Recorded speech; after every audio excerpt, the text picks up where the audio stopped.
Hi. Yeah, that's us. What happened? Nothing. You're good to go? You started? Yep.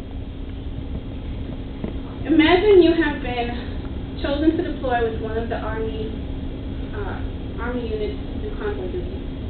Something goes terribly wrong one day. You end up on the floor after a big explosion, gunshots everywhere. You try to move, you try to get up, but you can't. You can't get up. Suddenly, a soldier pulls you back to safety. When your unit gets home, you end up in the hospital with your face banded up and your leg in a sling. The soldier who pulls you to safety comes in to visit you. You open your eyes. That's you being wounded. You open your eyes to notice the soldier that helped you out and saved your life with his husband. Would you care about his sexual orientation in this situation?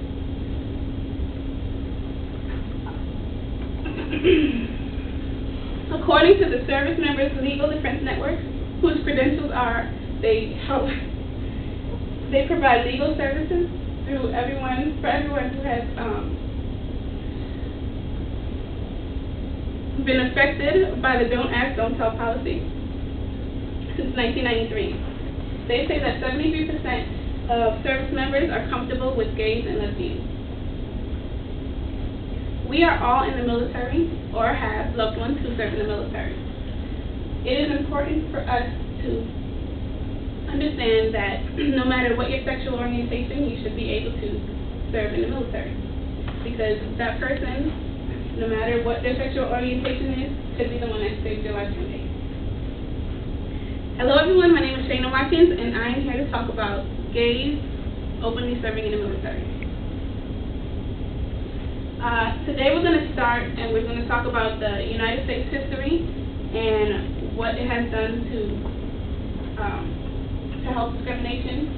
Then we're going to move on to the fact that most military members don't care about sexual orientation for the most part when it comes to the mission. And then I'm going to talk about how the Don't Ask, Don't Tell policy, I believe, hurts mission effectiveness.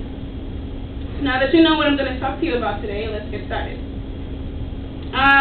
The U.S. has came a long way from being discriminatory to being an equal and healthy country.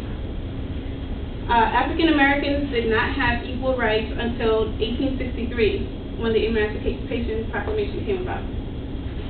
Women had to struggle to have equal rights as men, and in 1923, with the Equal Rights Amendment, it gave women equal rights throughout the United States. With a trend of ending discrimination, it was hard to find out that the United States passed a law encouraging discrimination to gays and lesbians in the military. Now that you've heard a little bit about the United States and their discrimination, we'll move on to modern times and what people believe today. The younger generation, including ones who served in Operation Enduring Freedom and Operation Iraqi Freedom, don't care about people's sexual orientation, for the most part. They also do not link their sexual orientation to the fact whether or not they can do their job.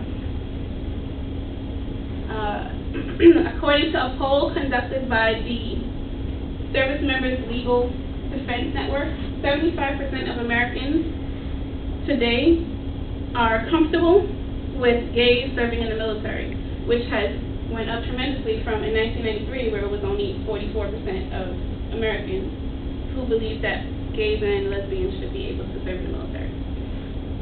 I have also conducted a mini poll in my squadron, and out of 67 people, only 5 of them said that they would not like it if there was a gay or a lesbian person serving with them. That equals, even though there were some people that didn't agree, that still equaled up to 92% of the people in my unit who did not believe that gays and lesbians should play a part in the military or not.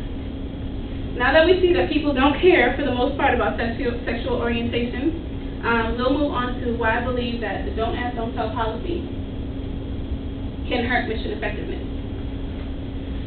The military is responsible for carrying out many missions and supporting many missions. And then there are also many gay and lesbian individuals who are ready and willing to serve their country, even if it means making the ultimate sacrifice.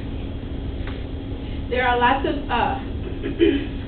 since 1994, 13,500 individuals have been discharged under the Don't Ask, Don't Tell policy. And within the last 5 years, 800 mission-ready individuals have been discharged out of the military, and about 59 Arabic linguists has been discharged under the Don't Ask, Don't Tell policy, which is pretty ridiculous to me, only because they're sexual orientation. Out of these mission-ready individuals, I believe that some of them could have had the skills and expertise to save lives, and to kick them out solely because of their sexual orientation is not right. Now that you've heard how I believe that the Don't Ask, Don't Tell policy can hurt mission effectiveness, we will conclude. Today we spoke about the United States history of ending discrimination. We spoke about African American and women striving to have equality, and the United States passing laws for that. We also went over different polls and things about people not really caring these days about sexual orientation when it comes to the mission. Then we also spoke about how Don't Ask, Don't Tell policy can hurt mission effectiveness, because the mission-effective individuals who may have had the skills to save someone's life is now not in the military solely because of their sexual orientation. If I am downrange one day, I know that someone's sexual orientation and what they do in their home life will be the last thing on my mind. Any questions? Yes. Do you believe the policy will change in the future? Being that I know my daughter goes to a high school and there's the Gay Awareness Week, so I know that it's changing in our schools. Do you think the military will change? I think so. Before I started doing this, not really knowing any knowledge, but someone told me that I guess there's a bill of, I'm not sure if President Obama has to pass it or if he already did pass it, but how he was going to, I'm not sure what it's called, but revamp it or, take that Don't Ask, Don't Tell policy away. So I think it is. Like 2011. So it is going up? Good.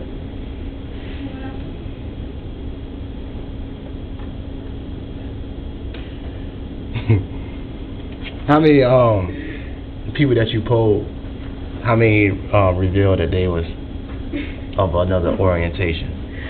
No one did. No one? No one. They were all just like, we don't care. Yeah. As long as they're not sitting there trying to touch their butt or doing anything crazy at work. They're solely doing their duties at work. What about for workers that sleep and live together? Why? What do I believe? Yeah, what do you believe? I believe that they should be able to control themselves. Unless they're going to go and rape another man, I don't see that happening. You don't see that I think that they would, focus on the mission and complete the mission. Okay. Yes, sir. I think there should be stipulations on it, that